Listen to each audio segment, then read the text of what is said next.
अस्सलाम वालेकुम दोस्तों। एस के Urdu online classes on YouTube की ओर से आप सभी को बहुत बहुत दिली मुबारकबाद। जितने भी हमारे तलबा और साथी उर्दू विषय से अध्यापक बनने की उम्मीद लगाए बैठे थे, उस पर कल मुख्यमंत्री द्वारा परीक्षा की तिथि घोषित कर मोहर लगा दी गई है। ऐसे में आप सबकी सबसे पहले जिम्मेदारी यह है कि आप जो भी सिलेबस हमारे पास रीड का मुहैया है उसके तहत पॉइंट टू पॉइंट तैयारी शुरू करना चालू कर दें। और ये ना सोचे कि सिलेबस चेंज होगा, बदलेगा, जैसा भी है वो जब बदलेगा जब देखा जाएगा। लेकिन फ़िलहाल हमारे लिए यही बात अहम है कि जो भी सिलेबस है हम उसी से तैयारी करें। अगर सिलेबस चेंज होता भी है तो भी जो हमारा पुराना रीड का सिलेबस है वही 90% सिलेबस उसी में से रहने वाला है। और आपको तैयारी करने के लिए मैं एक सबसे अहम टिप्स देना चाहूँगा जो कि मैंने खुद ने इस्तेमाल की और 2018 में इसी की वजह से सिलेक्शन हो पाया। आप सिलेबस उठाइए, सिलेबस को सबसे पहले याद कीजिए। अगर आपको सिलेबस याद है इसका मतलब आप उसको पूरा कंटेंट भी याद कर पाएंगे। सिलेबस उठाइए, एक एक पॉइंट वाइज जितनी भी ऑथेंटिक बुक्स हैं उससे तैयारी चालू कीजिए। आरबीएससी की जो 6, 7, 8 की जो बुक्स हैं उनका गहराई से मुताला कीजिए। वहीं से सारे सवाल पूछे जाएंगे, उसी से रिलेटेड पूछे जाएंगे। साथ ही ऐसा अपना सिस्टम बनाइए कि 2-4 दोस्त मिलकर के हर सप्ताह एक पेपर बनाएं, हर साथी एक एक पेपर बनाएं और उस पेपर को हर सप्ताह जो है आप सोल्व करें। सोल्व करने पर आपको ये पता लगेगा कि आप कहाँ मिस्टेक कर रहे हैं या आपका कौन सा पॉइंट वीक है। असल में हम लोग तैयारी तो करते हैं लेकिन हम पढ़ते कुछ हैं और पेपर में आता कुछ और है। या कई बार पेपर जब हम देते हैं तो सबसे बड़ी जो गलती हमसे होती है वो ये कि किस पेपर को छोड़ना है, किस क्वेश्चन को छोड़ना है यदि अगर हमें वो नहीं आ रहा है, और किस क्वेश्चन को नहीं आते हुए भी रिस्क लेते हुए करना है। ये ज़्यादा अहम चीज़ सिलेक्शन होने में, क्योंकि सिलेक्शन होने और न होने में जो अंतर होता है वो ज़्यादा नहीं होता। पोस्ट जितनी आती है उस हिसाब से ज़्यादा 5 या 6 नंबर ही ऐसे होते हैं जिसके बीच में सारे सिलेक्टेड और नॉन सिलेक्टेड का अंतर होता है। और वही अगर आप मैनेज कर पाए तो आपका सिलेक्शन कोई नहीं रोक सकता। तो आप पॉइंट टू पॉइंट तैयारी करें। सिलेबस को कम से कम इन आने वाले 4 महीनों में कम से कम 2 बार पूरा करें। और जैसा मैंने बताया, पेपर हर सप्ताह एक उर्दू का पेपर, चाहे वो किसी गाइड से ले लें, चाहे किसी गाइड के 100 क्वेश्चन उठा लें और ये देखें कि मैंने जो क्वेश्चन किया वो गलत सही है तो अच्छी बात है, आप मुबारकबाद के लायक हैं। लेकिन अगर वो गलत है तो क्यों गलत है, कहाँ मुझसे गलती हुई, क्या मुझे वो सवाल छोड़ना चाहिए था, क्या मैंने उसको करके जल्दबाजी की, या जो मैंने छोड़ दिया क्या उस पर मैं थोड़ी रिस्क लेता तो वो मेरा सही होता। ये सारी चीज़ें अगर आप अम, समझने में सफल हो गए तो समझिए आप अपना सिलेक्शन करवाने में सफल हो गए। दोस्तों, हमने अपनी लास्ट वीडियो में कहा था कि रीट का पेपर मार्च अप्रैल के बीच में होने की पूरी संभावना है, क्योंकि आरबीएससी के पेपर जो हैं 10th 12th वगैरह के वो जा रहे हैं मई जून में। और हुआ बिल्कुल वैसा ही। बहुत जल्द पेपर रेट की विज्ञप्ति आने वाली है, पेपर होगा, आपके पास समय कम है। उस समय का कम से कम 24 घंटे में से आपको 14 घंटे पढ़ाई को देने हैं। अगर आप सोचते हैं कि मैं सिर्फ घूमते फिरते पढ़ाई कर लूँगा तो ऐसा नहीं होगा, आप सफल नहीं हो पाएंगे। सफल होने के लिए कम से कम 14 घंटे आपको तैयारी करनी ही होगी। और जो तैयारी करने का जो शेड्यूल है वो यूट्यूब चैनल पर आपको अजय चौधरी जी के आरपीएससी करके एक चैनल है, उन्होंने, अजय सर ने बहुत ही अच्छा एक शेड्यूल बना करके डाला है अपने चैनल पे। आप वो शेड्यूल ज़रूर देखें, मैं लिंक आपके साथ डिस्क्रिप्शन में शेयर कर रहा हूँ।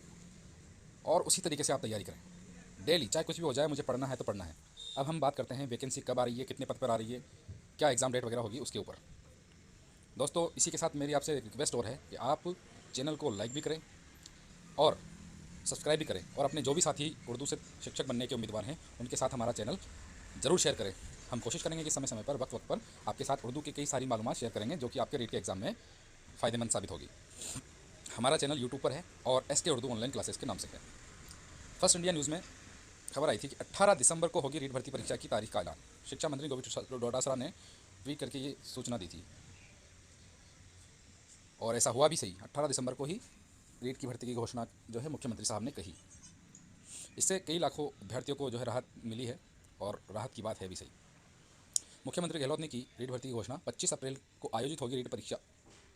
31,000 पदों पर होगी भर्ती परीक्षा। 10 लाख से अधिक बेरोजगारों का था इंतजार। बेरोजगारों को सरकार का दूसरी वर्षगांठ पर तोहफा।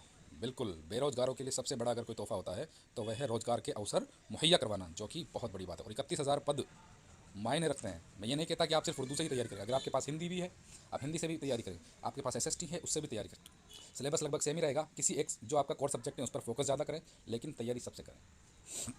उसके बाद सीएम अशोक गहलोत ने फर्स्ट इंडिया न्यूज़ पर कहा कि 25 अप्रैल को होगा रीट का एग्ज़ाम। आज के राजस्थान पत्रिका में आप खबर बताते हैं, उसके लिहाज से पूरी खबर। रीट 25 अप्रैल को 31,000 पदों पर होगी तृतीय श्रेणी भर्ती।